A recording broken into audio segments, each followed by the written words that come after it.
to Matthew chapter 7. Finally, got through chapters 5 and 6. I didn't know if I was going to make it before Jesus returns. But I think I'm going to finish the rest of the Sermon on the Mount, finish chapter 7 before Jesus returns. And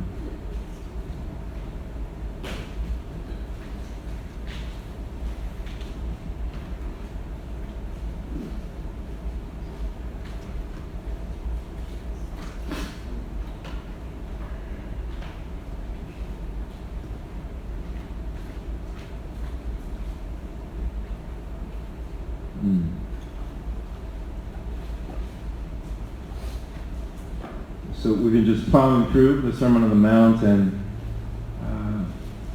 now we have, it's just a little intro, just a warning, a little intro, and when you consider the Word of God in general, and especially when you consider and study some of these, we call it discourses, discourses, it's just a fancy word for a body of teachings that come in a series. And Sermon on the Mount obviously is the most famous discourse of Jesus, series of just back-to-back teachings that he gave.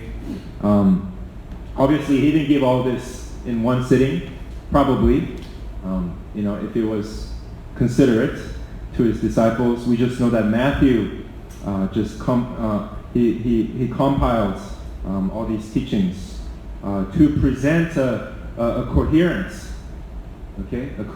discourse on the Christian life, what it means to be a child of God, in His kingdom, and the thing is,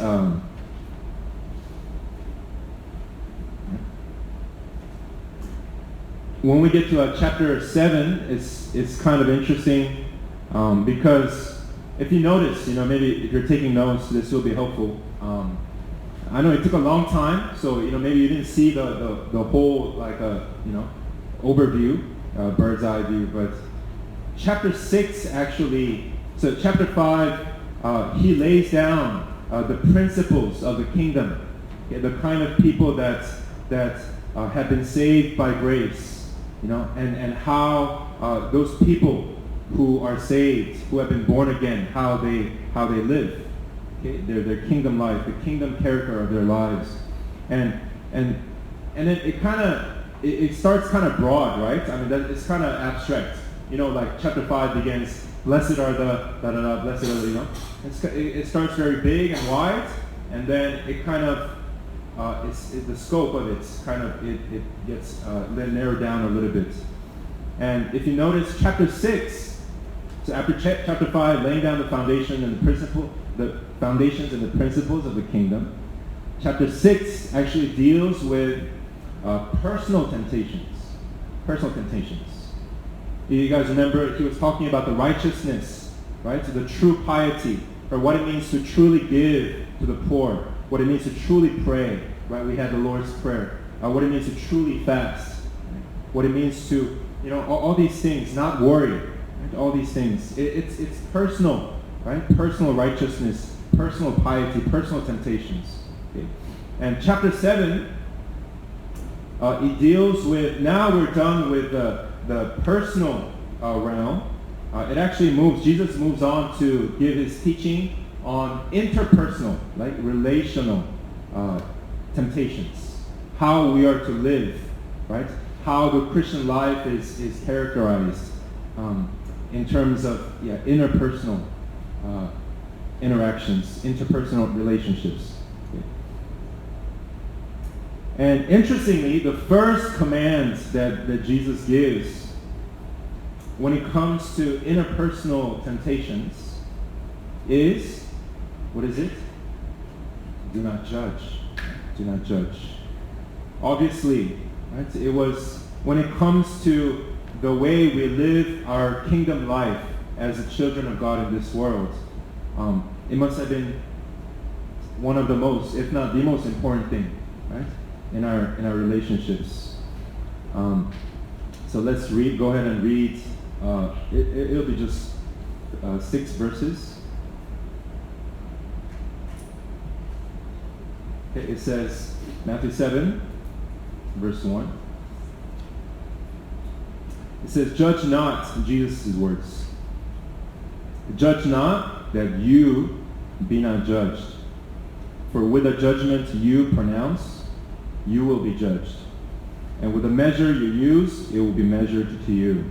Why do you see the speck," like a little particle, "that is in your brother's eye, but do not notice the log that is in your own eye? Or how can you say to your brother, 'Let me take the speck out of your eye,' when there is the log in your own eye? You hypocrites, first take the log out of your own eye, and then you will see clearly to take the speck out of your brother's eye. Do not give dogs what is holy, and do not throw your pearls before pigs, lest they trample them underfoot and turn to attack you."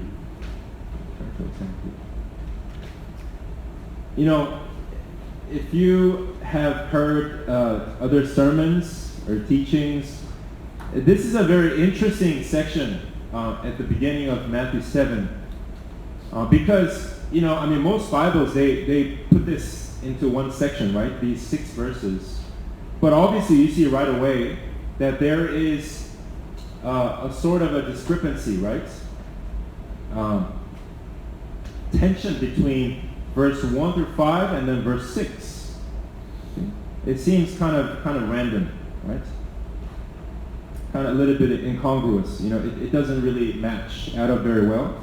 And I just want to, in terms of teaching, it's very basic. But I want us to explore this tension, okay? I want us to explore this tension and, just before I share my main points, I just want to also touch on the importance of God's commands. Okay? The importance of God's commands. I know I tend to kind of, come back to this theme, but I just want to, clarify that, in the Sermon on the Mount, obviously, right, especially beginning with chapter 6 and then all the way through 7, Jesus gives a lot of commands, and, you guys remember me talking about, it's like Jesus always, it's like he gives us such a long list of to-dos, so many things to do, so many things to obey. And obviously the Bible is full of commands. But I just want us to just keep this in our mind and in our hearts.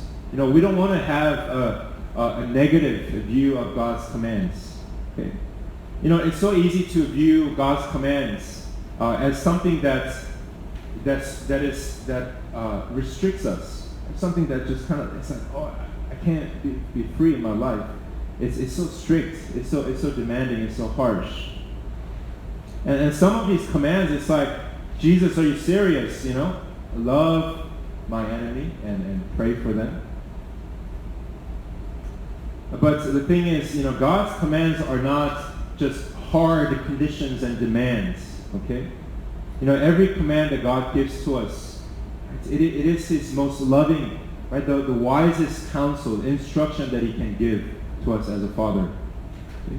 So God's commands, right? We know experientially, if you have been Christian, if you have borne fruit in your life, if you ever wrestled in your life to obey, right, to live out God's commands, you know this truth. God's commands, they bring wholeness and healing in our lives. They bring order, right? And the more we obey them, right, the more peace and joy we get. So let's not take God's commands as burdens. It's actually the very opposite. And I think that was the secret of King David's life. Have you ever wondered, like, just reading through the Psalms, it's like, you guys know David only had like the first 5 books, right, the Torah. Like, he didn't have the good stuff of the New Testament. Yet it's like, it kind of like, David is so in love with the laws of God, right, with the commands of God. He says, day and night I study and meditate. And in your law is found life. It's a fountain head.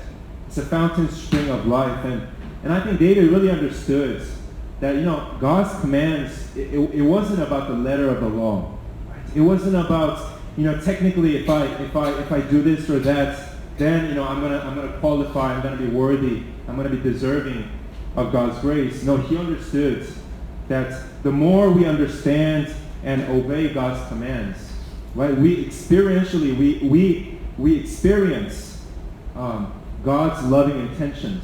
Okay? We experience God's character, his power, his wisdom. Right? We know, we discover his plans, his design, right? His purposes for our lives. So I just want that to be clear. God's law, God's commands, it's not really even law versus grace. Okay? It's one and the same thing. And a lot of times we have this, we kind of, we kind of separate them. It's like, Old Testament was about law, and the New Testament is about grace. But it's not. Okay? God's loving intent. Okay? God's loving character. Okay? It's all revealed in his law also. Okay? It's one and the same thing. And going back to the command itself, the command itself is pretty simple. Do not judge. Do not judge. And we kind of automatically, and I know you've heard like different sermons on it, and I think sometimes pastors have different emphases.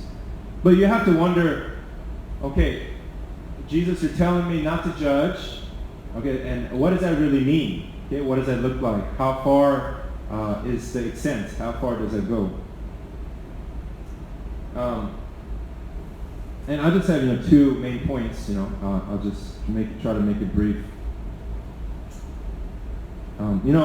Obviously Jesus is not forbidding discerning and instructing others in truth, right, with biblical truth. Right? We know that, from the rest of the Bible. Right? And especially, I'll just, refresh your memory a little bit. But even in the book of Matthew itself, okay, which is helpful because it's authored by the same guy, okay, Matthew talks about in chapter 7, for example, if you, it's probably familiar.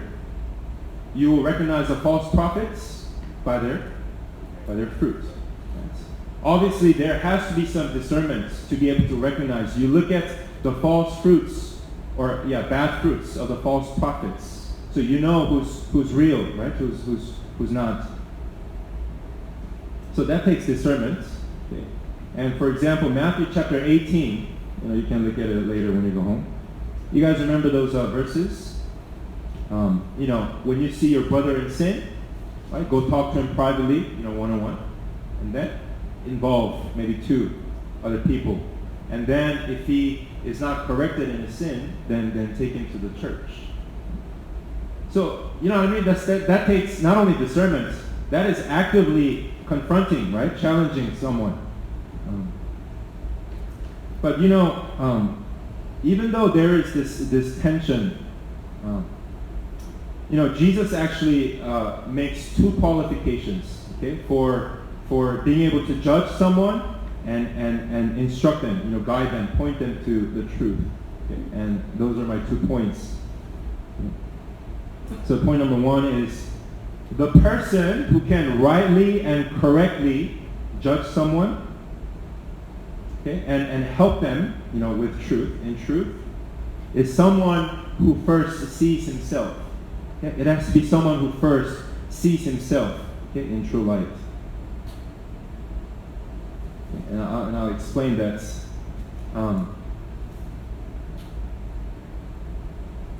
Maybe we can look at the verse together. I don't have too many verses today, so let's just go to Galatians chapter 6. Okay, Galatians chapter 6. Always keep your Bible handy. Okay, Galatians 6, just one verse. Okay, so Paul is exhorting the believers, and he says, "Brothers, if anyone is caught in any transgression, sin, you who are spiritual should restore him in a spirit of gentleness." Keep watch on yourself, lest you too be tempted. Bear one another's burdens, and so fulfill the law of Christ. So we just established that Jesus, when it's necessary, in certain cases, he does expect, we're actually commanded, okay, to discern and to, right, help other people, right, with truth. But he's making a qualification here, and the one who is qualified to judge others and point them to truth is the one who consistently knows that he himself is a sinner first before God. Okay? So that's what I mean by it takes someone who sees himself for who he is. Okay? It has to be someone who consistently knows his sin and someone who is grieved and humbled by his sins. Okay? And I think we all have experience with different types of Christians, and we don't have to judge or criticize anybody. That's what the sermon is all about. But I know we all have, hopefully not too many, but negative experiences with certain, group of Christians. Other Christian friends. Hopefully not pastors. But there are a type of people who always seem to be really good at pointing out, right, our faults. Right, what we do wrong, what we fall short of. And that person never seems to have a deeper awareness of his or her own sinfulness. But the Bible makes it clear that, right, it takes someone who understands, right, keep watch on yourself lest you to be tempted. Right, this person understands, right, the weakness that he himself is just as temptable. So this person who is able to discern, judge correctly and help others with truth is someone who has a sharper awareness, okay, of his own sins than those of others. Okay? It's just like what the text says. It's someone that has a bigger view of his own sinfulness. Right? His own sinfulness seems like a log in his own eye, but other people seem, right, comparatively seem like a sawdust, right? Something little.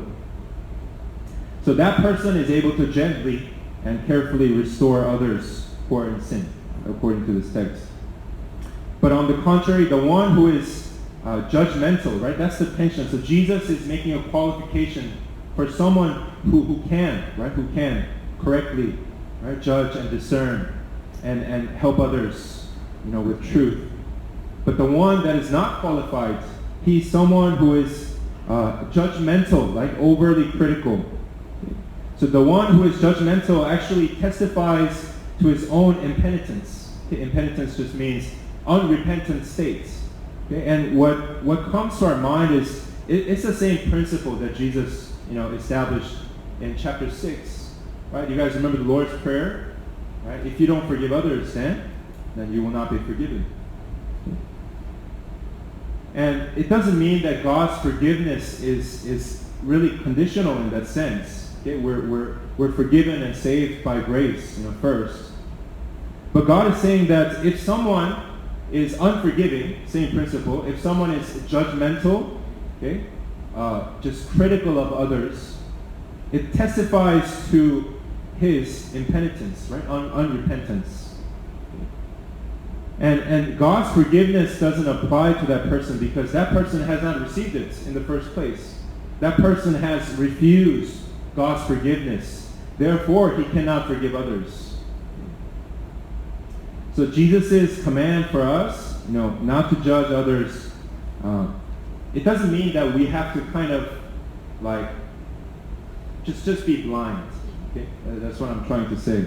Okay? We don't have to just deactivate, right, just all of our spiritual discernments. It doesn't mean that we have to suspend all of our critical faculties, right?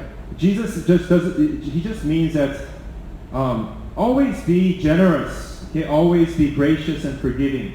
Allow love to cover a multitude of sins. Okay? That's his point. Even though he doesn't want us to be blind and ignorant altogether. And something about carrying this judgmental spirit, if you know someone who has it, you know how unpleasant it can be, right? It's not helpful. And when you have it, you actually understand your own life, right, is not filled with grace either. Okay? And I know what that feels like, and the thing is, when we are judgmental, you might think, it's just like, is that really such a big deal, I mean, right? I think it's just, because a lot of people just kind of, they just call it like discernments. I don't know, I'm just kind of, going on a tangent right now, but a lot of Christians just say, it's discernment. I'm not judging him. I'm just aware, right? I'm just trying to be discerning. But there's a very subtle difference, and I think you know when it is. Okay, and it's actually a very serious sin, because when we are judgmental toward other people, we are actually usurping God's place. Okay, we're taking the place of God's. Okay? We are committing the ultimate sin of presumption, actually, by placing ourselves in the place of God. And God alone has the right to judge. And don't get me wrong, God will. He always judges, right, justly. But he's saying it's not up to us, right? The judgment is not up to us. Such judging cannot be true in the life of Christians who have been born again, entirely because of the graciousness of God. Okay? It's contradictory. And just kind of an application with this, point number one. We need to, as I was really, challenged in my own life, because it's every time you think it's not talking about you, right? When you read the Bible, as I often do, so you come to a text and it's like, yeah, this text is addressing certain kinds of people. Yeah, I'm not that judgmental. I think I'm pretty gracious. But the thing is, when you begin to examine your heart, right, your life, you discover that, maybe with most people, it's not difficult for you not to judge. That's just relative. Yeah? I think a lot of us, we're very nice people. I think, we don't easily judge. But the thing is, when it comes to a certain type of person, right? When it comes to a certain group of people, we always seem to find the right justification, right, for our judgment and criticism of them. And that's just the reality. And, it just takes different kinds of people, right? It might be some people in your workplace, some people in your school. I don't know. Sometimes it's our own family members, actually. It's really easy for us to judge our parents, our siblings, our relatives. And, like I said, Jesus doesn't expect us to be just blind, okay, and ignorant. Yes, at times we may see other people clearly in error, okay, and even in sin sometimes. But God is really saying, but the judgment is up to me. Okay, God is really saying to us, okay, who are you, oh man? Right? As the Bible says, who do you think you are? And I know that sounds kind of strong, but right, God is saying that's my part. Okay? And more importantly, God is saying to us, you don't have to be so worried about other people. Okay, consider how I have adopted you, okay, as my son and daughter. How I have redeemed you from your brokenness. You don't have to be so concerned about other people. That's really God's point. You don't have to spend your life finding fault with people and blaming them. And that is what God is saying. So, something about our judgmental spirit. This is kind of the psychology of a judgmental spirit. But when we find ourselves being judgmental and critical of others, we have to realize that it actually has a deeper root of pride, bitterness, and hurts. It has a deeper root of pride, bitterness, and hurts. And as I was thinking about this, it's like this is really true in my life. we want to find fault with people and point them out, right? Because one of the reasons is because we want to believe that we are better than them. We want to believe that we're better than them. And we want to go after their sins and their faults, because we want them to suffer and pay for what they do, right? Because we suffer. Okay, we want them to suffer as much as we suffer. We want to attack and criticize them because we in our lives have been attacked and criticized. Right? So we want to retaliate. We want to retaliate. But obviously that's a vicious cycle. Right? And I really felt like God was saying that He's not even being like just demanding. It's like, do not judge. Okay, if you judge, I know the text, the language of it is pretty strong. But I really feel like God is saying, because it's already addressing people who are Christian, who are believers, who are children of God. He's saying, my son, my daughter, my child, you don't have to live in that vicious cycle. You don't have to do it, so don't do it. The life that I have for you, right? The life that I have redeemed you for is so much better than this. It's so much better than this. You don't have to live your life like the rest of the world. Yeah, Jesus is saying that. And Jesus is really saying, I have redeemed you, I have adopted you, and I have set you free from every bondage and slavery in your life. He's saying that, I have forgiven you. I have set you free from every condemnation, right? Every reason to despair and to be hopeless. So why would you want to continue, right? Something that I've already broken, something that I've already set you free from.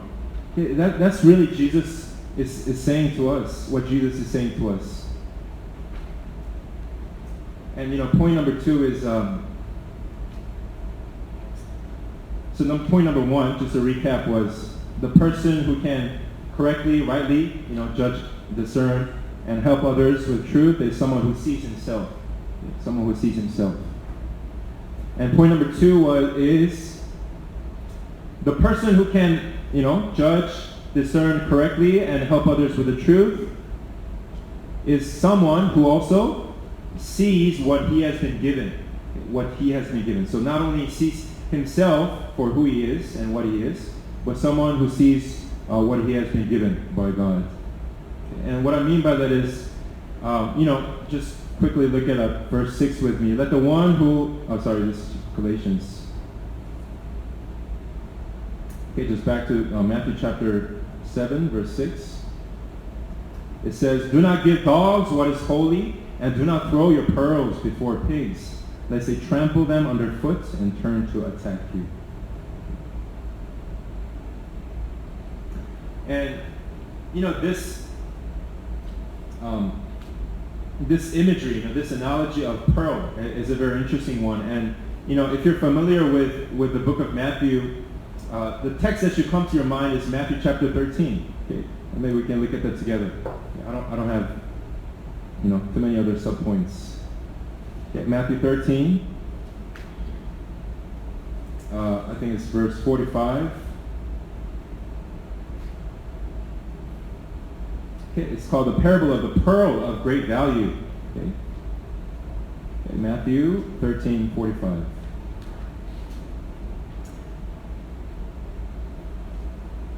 Again, the kingdom of heaven is like a merchant in search of fine pearls, who on finding one pearl of great value went and sold all that he had and bought it.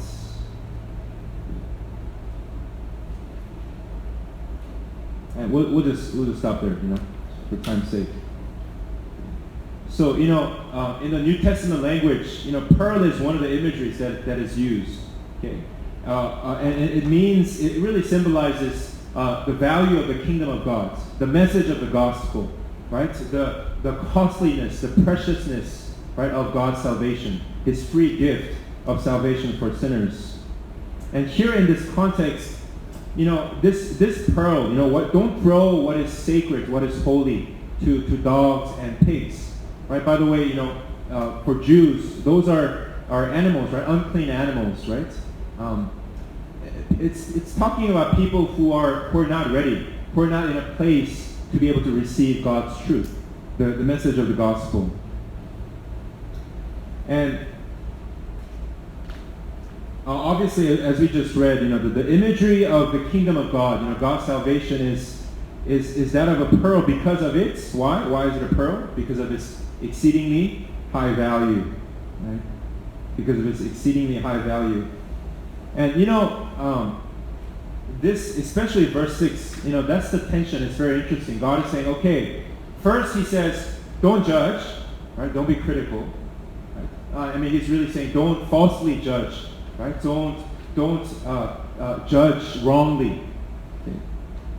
Don't discern self-righteously. Okay? That's what he's saying from verse 1 through 5. But in verse 6, he says, but sometimes you do have to make a decision, right? Discern and give the truth. But Jesus is saying, you cannot handle the message of the gospel. You cannot handle the truths of God's words just recklessly. You cannot just hand them out without careful discernment and humility about yourself first. Okay? Rather, we are to focus, right, on the exceedingly great value of the pearl that we ourselves have been given. That's the focus. Okay? We have been given the pearl of eternal salvation, right? This intimate relationship with God, favor with God. So, the thing is, when you understand that you already possess this great treasure in your life, just imagine, right? When you have this kind of pearl, right? This guy, I don't know how big the pearl was. I was, I think I saw it on TV like last year maybe, I just want to give you a story to wake you up a little bit.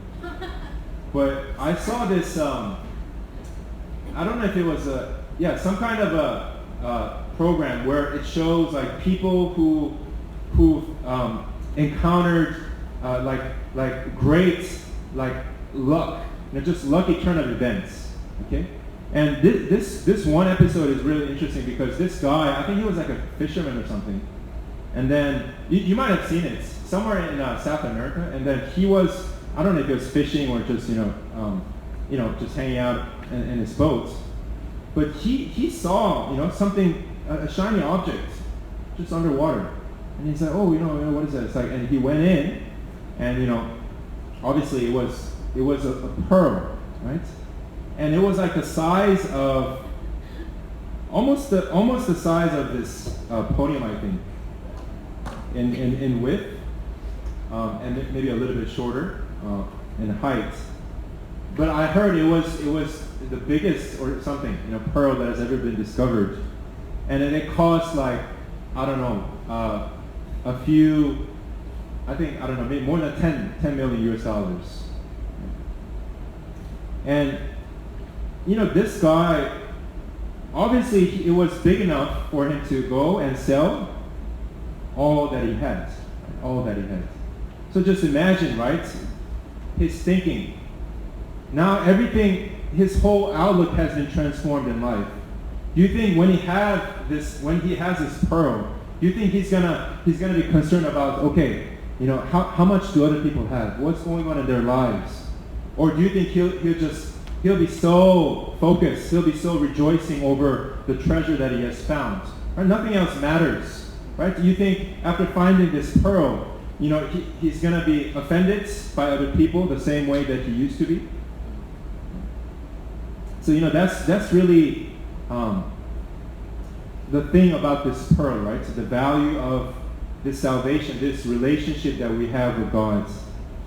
It really enables our hearts to take our focus off of people, what's going on with other people in the world. And I know, a lot of times that's not easy to do. Right? I know that's just, in our context today, maybe in your workplace, in your studies, in your relationships, especially when you experience just injustice right, and persecution, it's so easy for us to be just kind of like, oh, like, what's wrong with these people, right? What's wrong with my workplace? What's wrong with this society? What's wrong with this world? What's wrong with this church? Hopefully not, right? About JSM.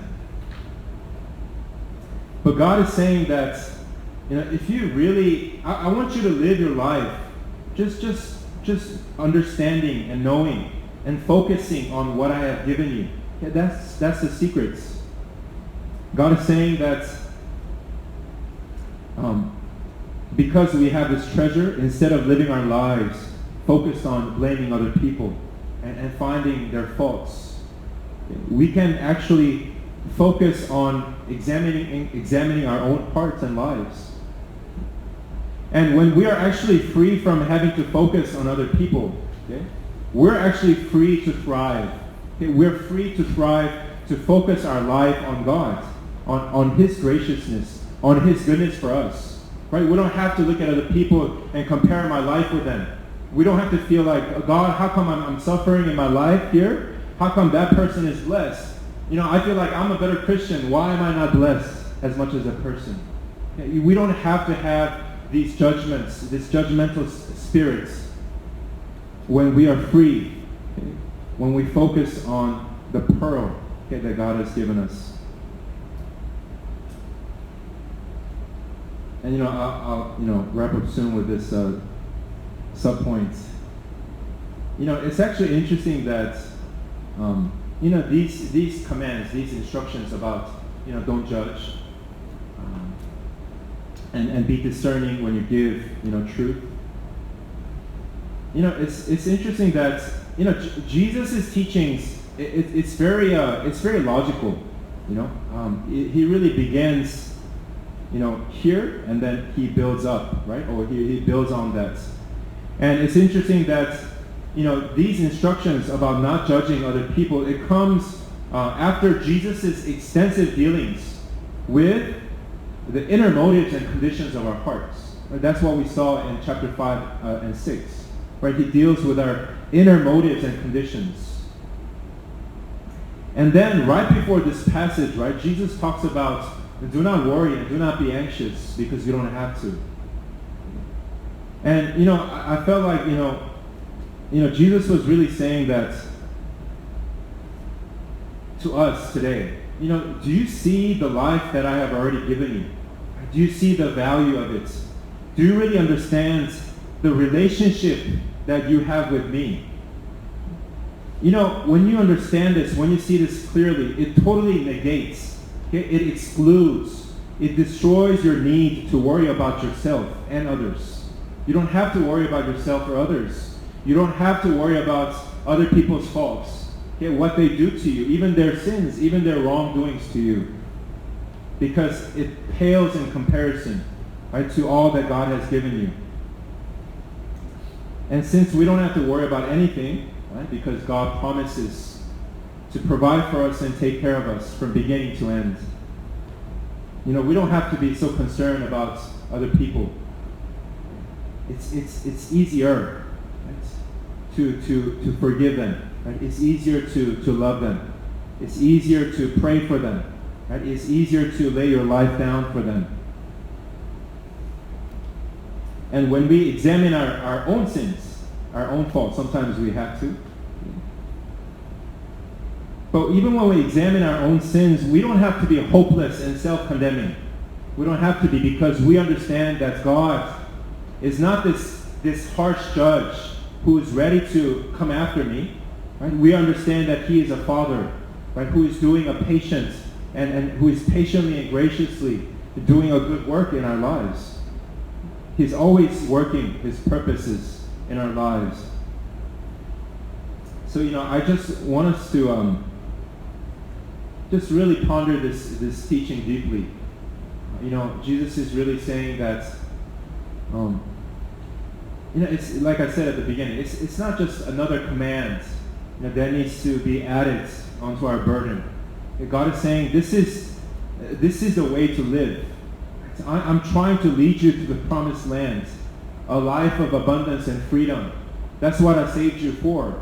But if you are trapped in always being so consumed with what other people do to you directly or to others, then you're not really having a clear view and reality of things. I want you to live your life just free. Just focus on me, what I have given you. Don't worry about justice. Don't worry about judging other people. I will do that. I will take care of it. So as we just go into a time of prayer, let's just begin to think about the ways in which we sometimes, without warrants, without the right motivation of the heart, that we judge and we are critical of others. And let's just say, God, thank you for this command. This is your loving instruction for me. It is full of life and wisdom. And I want to live my life just more free, God. I want to experience this abundance life of the kingdom, where I don't have to be fixated on what other people do, what they do to me. I want to live